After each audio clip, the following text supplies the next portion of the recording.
Well, good afternoon, everybody. Welcome to FSU Coach Live. My name is Tim Baghurst, and today's guest is Mark Renneson.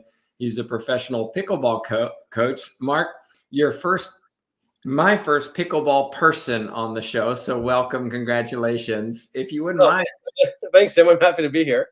share a little bit about how you got into coaching pickleball. Sure. Uh, for me, believe it or not, this really is an accidental business. I had been a tennis coach for, let's say, pushing 20 years back in 2014. And I moved from Vancouver, British Columbia, Canada, to my small town of Collingwood, which is a couple hours north of Toronto. Discovered pickleball, and you know what? Thought that there was maybe an opportunity there because pickleball really seemed, this was 7 years ago, really seemed to be growing quickly. And at least from what I could tell, there weren't a whole lot of professional coaches there. There were a lot of people who were really nice, well meaning volunteers doing the best they could, helping people to learn, but not really people that had a skill set of being a professional coach. And having come from the pretty serious tennis coaching background, I thought there was maybe an opportunity there. So lo and behold, started offering some pickleball lessons. That it was a bit like pulling teeth at first to get people to come out and be willing to pay money for pickleball lessons. Um, but it sort of evolved, and they had a good experience, and they told their friends, and next thing you know, the groups grew. And fast forward, 3/4 of a decade, and here we are, doing this full time, traveling all over North America. We'll talk about the business of coaching in a little bit because I think that's an interesting area. But when we talk about coaching pickleball, are you coaching, the average player like myself? Are you coaching the professionals on tour? A bit of everything. How are you doing this job to make a living of it?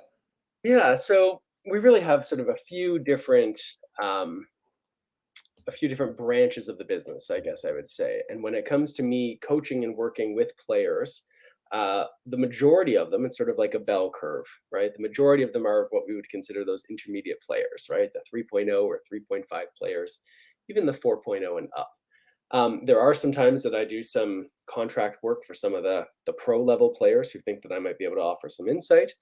But when it comes to sort of the bread and butter of the coaching side of my business, it is working with um, those intermediate players who either want to get better because they want to start competing more or at a higher level, or people who are, recreational players but feel like they've sort of plateaued and that they're interested in getting better. So I'd say the majority of the work that I'm doing is with those kind of intermediate players, right? So the middle of that bell curve.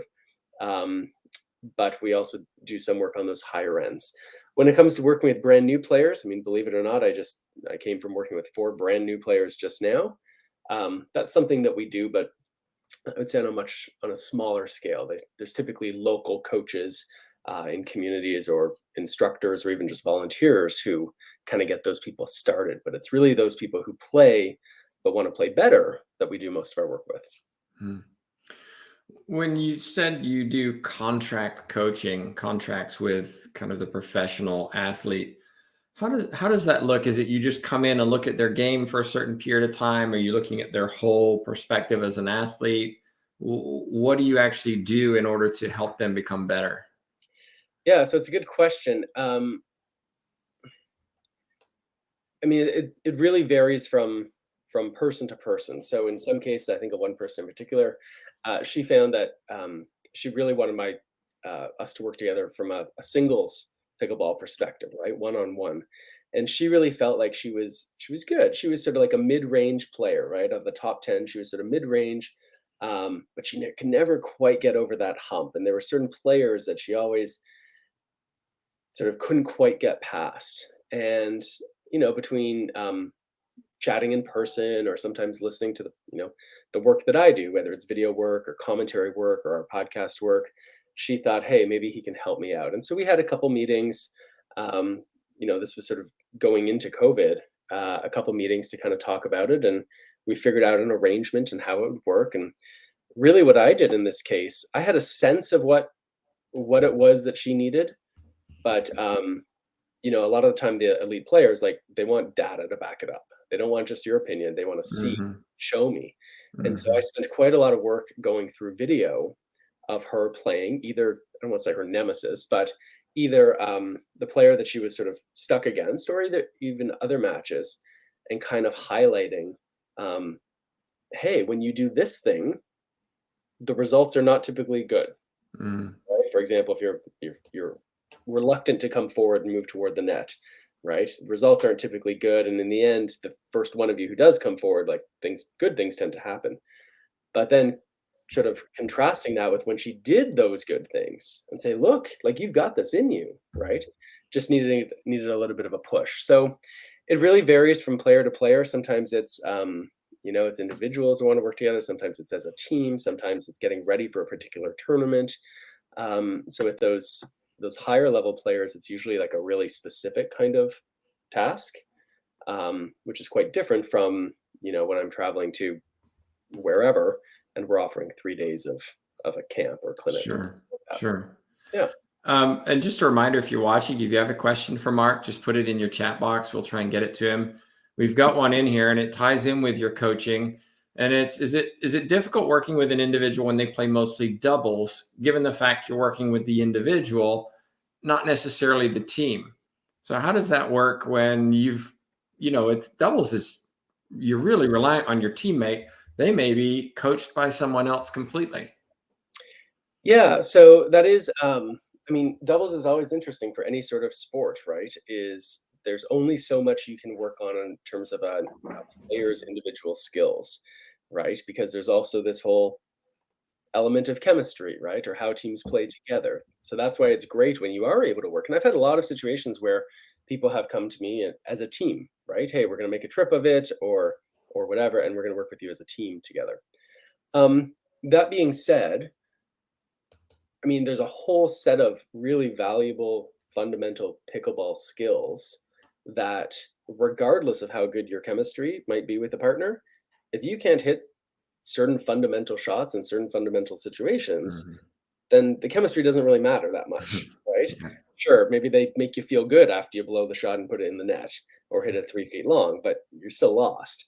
So, so yeah, I think part of when I'm in that situation, um, with a player who I know is working with another partner and they're getting ready for a tournament or something like that, we say, okay, what are the things that we can control and we can work on here, right? And typically those would be technical skills or those would be tactical skills. I've even had situations where I would work with a player and then we would set up another time afterwards where we'd get on a Zoom call or something like that. And the player and I that we worked together would be there along with the partner, and we would sort of go over some of the things that we discussed. So it's a little bit tricky, and it's always nice to be able to work with a team together, but sometimes it's not feasible. Yeah. When I first started getting involved in pickleball, I wanted to get certified as a coach because, excuse me, I do lessons here in Florida, and I came across your website, Pickleball Coaching International, and then I started to come across other websites with Mark Renneson attached, and I was like, how does this guy juggle all of these different things that he's doing? Not well. Um, Not how do well. you do it? I Um, it's a challenge, and I mean, we've got a team. There's a few of us at the company that work in different roles. So my colleague Kate Wilson has been with us for a number of years, and really is sort of my right hand person. She, along with my colleague Lauren, uh, they allow me to do the thing that I'm sort of uniquely suited to do, right? And so working together as that team is really important. We have a couple other people that work part time for us on different projects. Um, we have this whole industry of pickleball is so new and is Mhm. growing so quickly in so many different directions. Our tendency has always to sort of hedge and make two kinds of bets. One bet is that if we put out the highest quality product that we can, whatever that is that we're doing, whether it's a video that we're making, whether it's a video analysis project we're doing for someone, whether it's contract work that we're doing, whether it's being on the court coaching. If we put out the highest quality product that we can, we have faith um, that people will like it, they'll have a good experience, and that will help the business to continue to grow. At the same time, we have also kind of defaulted toward um, towards saying yes, right? When an opportunity or a potential opportunity presents itself, when we think that there might be, someone approaches us and says, "Hey, we think that there might be a partnership here." We've just started well, a partnership with Nike Pickleball, and so we're running 12 different pickleball camps over the course of the summer, and that's a big project to be able to do that. But we think it's a Mhm. good opportunity, and we have to make sure that we've got under control the things that we can control, Mhm. but it's a team that does it. And it means, like any entrepreneur, like there aren't many off days and there's a lot of late nights and, um, not everything always works out the way you hope. But generally speaking, if we care about the quality of what we're doing and we're open minded and we're eager to say yes and try something new, even if it's a bit of an experiment, that generally has served us pretty well. Got a question coming for you in the chat box here in a minute, but I want to stick with that. You talked about the late nights, the busyness, the juggling many things. I was giving a presentation this morning to the entire coaches across one sport in the NCAA, and the topic was, can you talk to us about reducing stress and burnout? What are you doing to help alleviate the all the things that you're trying to juggle because it creates stress?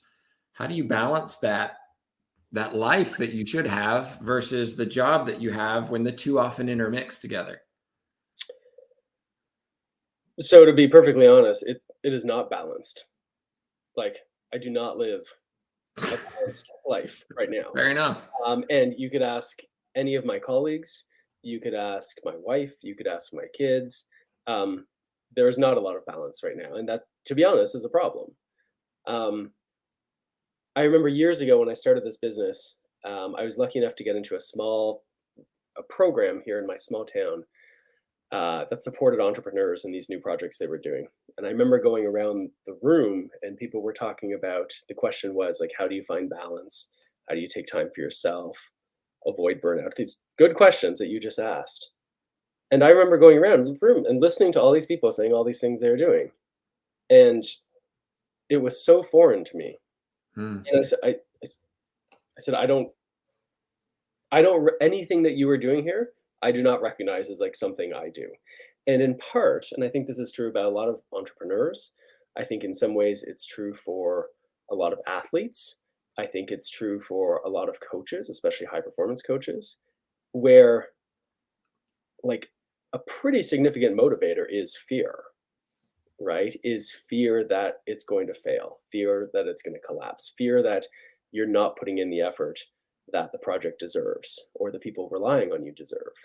Mhm. And I think it's one of the reasons why when you look at elite athletes, when you look at elite coaches, when you look at successful entrepreneurs, especially at the early stages of their business, and I'd consider 7 years in, we're still early stage.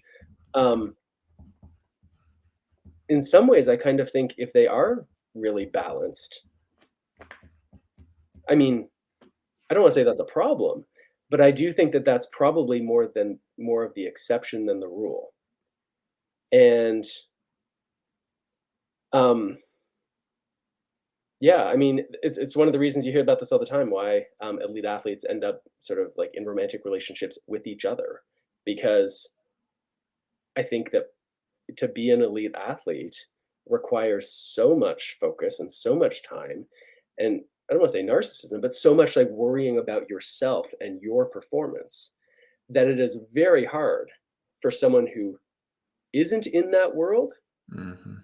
to like be in a relationship with that person because it's so Mhm. foreign. And so I felt really like a fish out of water. There was one other guy in that group who like gave me this knowing look of like, yeah, I know what it's like to not sleep and always be worrying. I mean, I had a baby at the same time. Um, and I don't know where all of those entrepreneurs are now. We always know like most businesses don't survive the first 2 years or whatever. But I remember thinking like, if I'm taking lots of time for like self-care, that is time that I'm not hustling and growing the business and making Mhm. those calls and pushing and pushing and pushing. And yeah, so I don't know. I hope if I talk to you a year from now, especially now we've really been sidetracked because of COVID. I wasn't able to travel nearly as much, being here in Canada, and so now this summer is like a very busy summer where there's not a Mhm. lot of balance. Um, but the hope is that you put in the effort now and you make the sacrifice now, and then around the corner things get better. And I guess sometimes that's true and sometimes it's not. Yeah, and I think it's also important to recognize that this may be seasonal, not in terms of 1 year, but in terms of X number of years, you will be doing this, this, and this. But then once you've developed the infrastructure and the stability, maybe then you can start to delegate things and back off and maybe have a little bit more time for yourself. Yeah, I mean, it's funny you mention this because this is really a conversation that we're having internally at work, like with my Mm. staff, right? Is like, how do we find a way um, to avoid burnout, right? And so I mentioned earlier this partnership with Nike Pickleball Camps, which is great and I'm very excited about. I mean, I think that's something we would like to maintain and we'd like it to be a positive experience for everybody. Part of that means is that these first dozen camps, um, it means me being really hands-on with them, right? There's a Mhm. team of coaches that are going to be delivering it and making sure that it's delivered with the kind of quality that we expect. And again, the belief is that if we do that well, then a year from now, when Nike Pickleball, if we're lucky, says, "Hey, we'd love to keep doing this," then right, maybe now there's a chance to delegate a little bit, and sort of the machine can keep going, but with sort of different people operating Mhm. it. Yeah. Yeah. Yep. Definitely a tough issue to deal with as somebody who is, like you said, an entrepreneur and you're responsible. It falls on you. You can't rely on a greater organization or your boss, so to speak. Question in the chat box then. I went through your coaching certification and I remember emailing you and asking you when's level two. This is Mhm. a question that came up. Why did you decide to create your own certification program? And tell us a little bit about whether level two is coming. Yeah. Um, so I mentioned earlier that I come from a tennis coaching background, and as part of that tennis coaching, I spent 10 years working for Tennis Canada in their instructor certification program, delivering the instructor certification course around the country. So was pretty familiar with um, a high quality coach education program and what that looked like to both develop and deliver. In pickleball, because this is a relatively new domain, there wasn't a whole lot of coaching infrastructure out there, right? Coach education. We thought there'd be an opportunity here, and I had sort of the background and the skill set to be able to develop and deliver it. Unfortunately, just before we did, um, we discovered that another organization was out there, and that's what they were doing. We thought, oh, maybe this isn't the right time to launch it, right? When these other guys are launching it, and being based in the States, and they'd already had sort of a whole bunch of well known pros, not necessarily coaches, but well known players supporting it. So we backed off a little bit. As we got ready uh, to go forward with it, um, another, I mean, to be honest, I had gone through that program myself, and I said, "Well, it's the only one out there. I'll give it a try." And it was a negative experience. I thought that the overall approach was poor. I thought that the um, the kind of tactical skills that they were advocating instructors work on with their players, I think they didn't make sense. I think that it didn't meet the needs of the people where they were. I thought it was unrealistic in terms um, of kind of the demands and the control that they were trying to place on instructors. So it wasn't for me. And I wrote something about this. It's called "Why I'm Not a Certified Pickleball Coach." I read it. Yeah, and another organization then came out and they had theirs. And I thought, oh, okay. And I sort of took a look and we decided strategically at the time there were two brand new organizations offering pickleball coach certification. And we said, you know what? How about we do this? How about we let them fight it out for the market share for certification? But we're going to offer a third way. We're going to offer pickleball coach education. No certification, but here's going to be a program that if you're an instructor or you want to become one, you go to pickleballcoachinginternational.com and there's a whole bunch of resources there that you can access. And again, we thought they were high quality. We thought they were in line with when it comes to coaching best practices. So we let them fight out the certification battle and we offered education. And we had quite a few members initially who had done certification elsewhere and came to us and said, "Hey, I'm looking for a bit more." And so then they joined PCI, which was great. What happened though is after a couple of years, we had so many members coming through PCI that said, "Look, this is good, but I'd love a certification program attached to PCI." And this is either because they needed it for work. As the industry continues to grow, there continues to be more of a requirement and an expectation from Mhm. instructors. They've got certification, they get insurance, for example, or sometimes they just wanted it for themselves, right? For their own sort of satisfaction that they could go through a program. And so basically, because of member demand, we said, all right, I guess we'll offer a certification pathway as well. People don't have to take it. They can come in and just live on the pickleball coach education side of things. But for people who are interested in the certification side, we offer that too. And we've had a number of our members who have done certification elsewhere and then come to PCI, and it's usually out of dissatisfaction. But that we have found.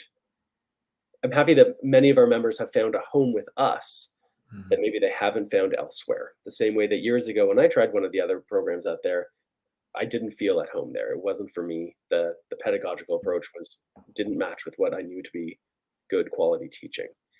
So that's kind of how we landed. And as far as the level one course is entirely online. Although last week in Minneapolis, we did offer an in-person session for the first time for the level one course. And then level two is like 95% done. And we actually set a date for May 21st for it to come out. So that's just a couple weeks from now. Okay. Yeah. Okay, we got a couple questions in the chat box. I want to be thoughtful of your time and don't keep you too long, so we'll hopefully fly through these a little bit. Good question here from Lynn.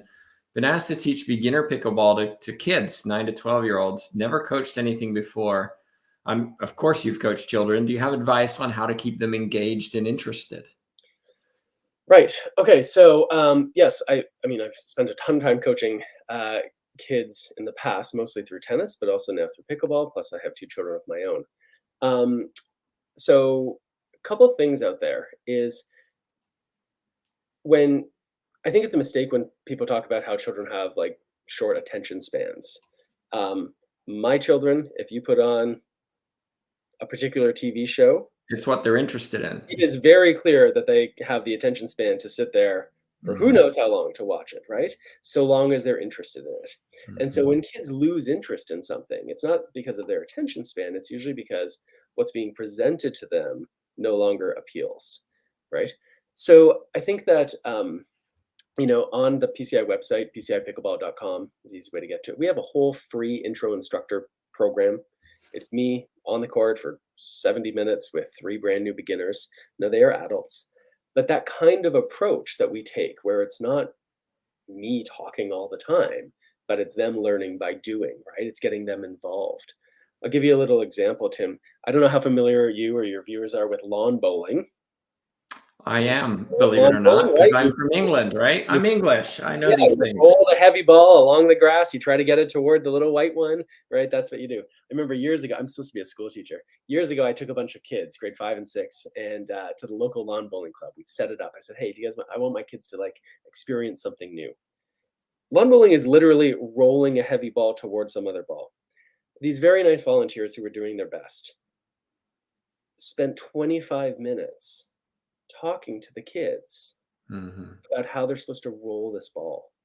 And my students, they were great. They were like being respectful and they were trying to listen. And but like 25 minutes on roll a ball down the grass. They just wanna do it. No kidding. Right. And this is kind of the approach that I mean, we adults feel the same way, frankly. But I would with kids is say, don't worry about the scoring. Don't worry about the technique right away. Don't worry about the rules. Don't worry about that. Let's just see if they can get hitting the ball. That's the fun part of pickleball. And it may mean that they start hitting the ball by themselves early on. We call that self-rallying, right? Just so they can get to control it. Maybe it means they play with a partner back and forth or the wall. Maybe one person even has to toss the ball so it's controlled and the other gets to hit it. But let's get them like hitting the ball first, right? I would say with those 9 and 10-year-olds, if I remember the question correctly, that if they leave saying, "Wow, that was so fun," Mhm. even if they don't know the rules of pickleball, even if they don't know the scoring yet, right? But if you can get them to walk away, say, "Oh, that was so fun," then when they come back that next time, they're going to be eager to be there, right? Um, so, I often think that whether an activity is interesting or not is a little bit less about the activity itself and more it's about how it's presented. If this Mhm. is presented as pickleball is like something that you do, You hit the ball, you move, you chase it, you run around, right? Kids or adults even are going to be more interested. If it feels like pickleball is a thing where you have to learn all this information before you can even touch the ball, well, yeah, it's going to be a lot less interesting. The other thing I would recommend, besides going to pcipickleball.com and checking out the free intro instructor course, we have a little guide for kids. If you go to PB for Kids, PB, the number 4 kids.com, you can see it. It's like $10. And I took my daughter out there and we did a whole bunch of little drills and games that were fun that can get new players out there and enjoying it and being a little bit silly and having a great time. Thank you for that. I'd also mention, Lynn, that statistically 70% of kids quit sports by the age of 13. And the number one reason they quit is because it's not fun. So if you can find ways to make pickleball fun and interesting, then they're going to stick it out. And I would also say, if you don't have fun doing it, they're not going to have fun doing it. You have to have that enthusiasm too. A couple more questions. Both of these are similar. Where do you see the game headed? Aggressive, defensive, use of lobs, misdirection, reading your opponent's body language to anticipate shot. And then also, with the growth of pickleball, what do you see as the challenges over the next 1 to 3 years? How do you see the game changing, and what do you think the challenges are for pickleball in the future? Okay, so first of all, from the game changing, look, it's like a cat and mouse situation. So let's take a different sport that maybe all of your viewers are familiar with, right? Let's say we take basketball. Well, if all of a sudden, so here's a nice little change in basketball, is we now see with some players coming in, we see all of a sudden they're now shooting baskets from long range, right? Steph Curry or whoever, right? They're shooting from a long range away. And so all of a sudden that this offense has changed, that they're getting faster and they're shooting from the outside. Well, all of a sudden then a team says, well, wait a second, we have to learn how to defend against this, right? Here's a new style of play that we're not used to seeing. So all of a sudden the defense has to change and evolve to be able to respond to this new offense. Well, what's going to happen is when that defense responds to that new offense, well, then the offense needs to figure out a way to respond to the evolving defense. So there's like this whole dialectic going on between sort of one side of the ball and the other, the offense, the defense. And as one changes, the other it changes, right? Well, the same is happening in pickleball. And we have seen very much over the last few years that, unlike when I was first introduced to pickleball, how it's all about the slow game and supposed to be soft. You know, I was talking about other instructor certification courses, which are kind of advocating that. Well, what happened is players said, wait a second, why would I hit slowly to this player? If I could just blast it at them and they can't handle it, that seems like a good idea, right? So we started to see things speeding up, and we still continue to. Well, then what happens is you say, hey, I'm tired of these balls blasting at me. I need to learn how to defend. And so now the defensive skills are becoming so much better. So again, this dialectic is still happening within pickleball. And that changes both the tactics that players use and the technique the players use. We're seeing, for example, more players, even the men, using two-handed backhands, right? One reason is this allows them to use a forehand grip on the forehand and to even use that same grip on the backhand. And even though it's in a weak position, they can use their other hand to support it, right? So again, we're seeing this evolution. The players coming into pickleball, especially because there's more money now, are getting bigger and faster and stronger. The equipment is evolving very quickly. There's essentially an arms race between all of the companies to figure out who can make a paddle that can produce the most amount of spin. Because the more spin you can create, the more you can do with the ball, and the more you can hit hard and still keep the ball in play, to the point where there's now sort of like crises going on in the sport with legal versus illegal paddles. So I think that to answer the question about more like offense versus defense, I think it's yes, right? It's not one or the other. Right. This dialectic will continue between those two. In terms of the sport and challenges in the next few years, you know, there has been more money coming in, and there's a bit more of a mainstream push. You can now start to see pickleball in many, many places you didn't before. I think it will be interesting to see. There's still not a huge demand for pickleball as a spectator sport. And those numbers, yes, they are increasing, but it's largely like current players who are then watching it, right? If you take like an NFL game on a Sunday, the majority of the people watching an NFL game are not football players. Right. They're fans, they're spectators, they're people who want to watch it. Pickleball has a little bit of a problem right now where the majority of the people watching it, the vast majority, I would say, are also players. So they're the challenge is how do we get those people who aren't the diehard pickleball players to still be able to sit down and watch it, right? Or Mhm. pay $10 for a ticket to go watch some of the best players play, even though they themselves aren't. And it's interesting sort of seeing some of the different efforts being put in. Some of them are very costly efforts to be able to kind of grow that audience, because without that audience growing, um, You I don't think get the sponsorships. you don't get the sponsorship money coming in, and if the sponsorship money coming, it sort of slows everything. So it's sort of this vicious cycle. So I think that's one of the challenges is like how do we get pickleball to be a sport that's not just played by a lot of people, but even watched by more than the people who just play it.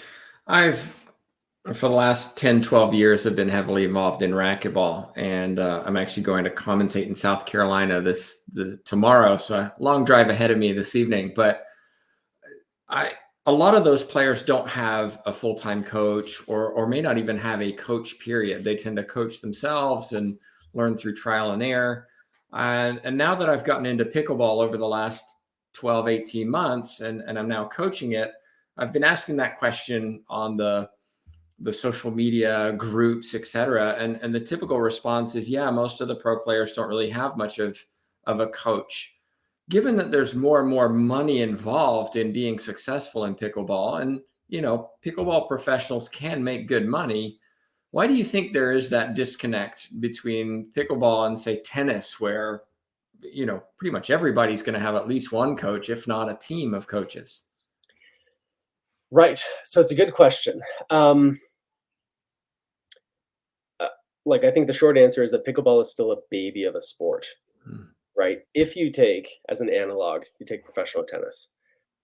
Most of, not all, but most of the coaches of elite tennis players were at some point themselves an elite tennis player, right? So they've now aged out of it, right? But they have gone through the grind. They know what it's like to be on the pro tour. They understand like all those things. Again, we talked about an elite athlete being able to like not everyone can understand what that life is Mhm. like, right? So again, you can have that kind of that conversation with a coach who, yeah, maybe they were that elite athlete back in the 90s and they aren't anymore, but there's still like some commonality there, right? Because pickleball is such a baby of a sport, um, in very few cases have we had these elite players essentially age out of it, not because not because they weren't elite anymore, just because they've gotten older, right? They've gone past their prime and they're still involved. A good example to me is like Simone Jardine, right? She's 42 years old. She announced earlier this year that she was like retired. She's going to put one more year into it, and then after this year, she's going to sort of step away from playing pro. Someone like Simone, like I imagine, I was commentating at U.S. Open last week. There were like a whole bunch of like 15-year-olds that are now coming through, Mhm. and imagine how valuable it would be at some point for that 15-year-old to have someone like Simone in their corner to be able to coach them. Because pickleball is such a young sport and the whole coaching infrastructure hasn't been built yet. I mean, we're making a small contribution to building it, I hope. But even so, like the coaches we are working with are mainly working with intermediate level players, right? There are very, very few people in the world of pickleball right now who are going to be able to help these elite players like get even better. And so I think it's almost like we need a little bit more time for this generation that we have now that's been developing over the last 10 years, um, for them to kind of finish what they're doing at this elite level, to kind of age out of it, to let that next generation come through. And then I think we'll have people who are not just out there teaching group clinics and running camps for the masses, which right now many people of those players need to do because that's one way they supplement their income, Mhm. right? But when that generation can kind of get through and the next one comes behind, I think then we'll see a lot more where the analog of professional tennis is like, oh, you find someone who used to be a pro, who still understands the game well enough and can see where it's going.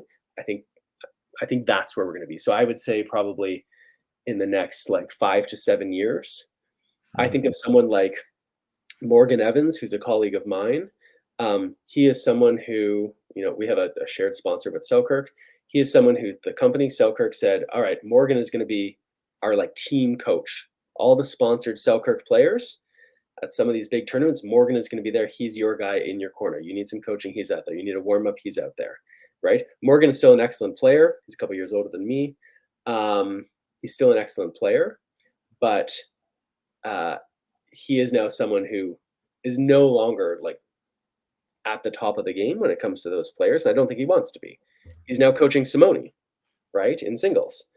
So I think we're going to see a few examples of that, and I think we're going to see more of them as these players start to turn their attention away from competing at the highest level and start helping other players do that. Yeah, I want to counter that just a little bit by suggesting that not all great players make great coaches. And I think there's a danger sometimes of, oh, well, you were a great player. You know what it would took to win X, Y, and Z. Therefore, you should be able to translate that into my game.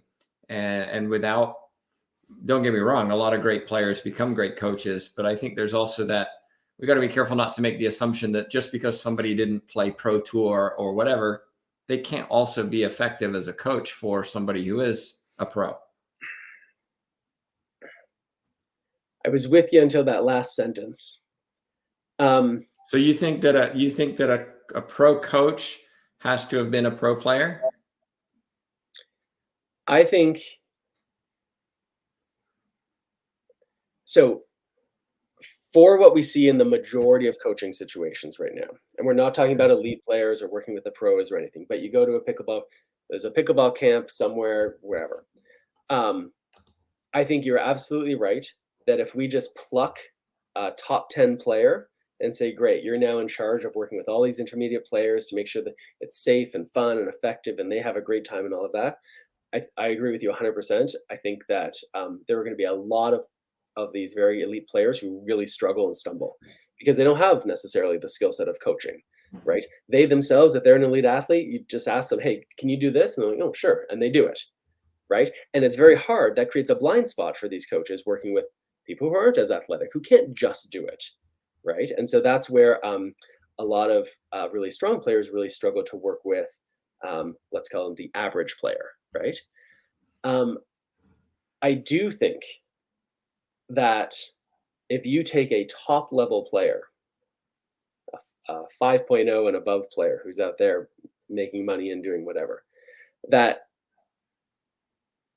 it will be exceedingly rare that they find someone who helps them perform better, who they themselves is not nearly that same skill level. The exceptions, I think, would be someone who the real like stumbling block is a psychological aspect of the sport, right? I was out there the other day shooting some video in Florida, and Tyson McGuffin was out there, and he made a joke or something about you should come out and coach me, and he said, no, what I need is a psychologist, right? So I think if there's players where they're plateauing because of something psychological or something physical, they're missing a sports performance coach rather than a technique strategy coach. I think in that case, yeah, that might be the piece of the puzzle that's missing.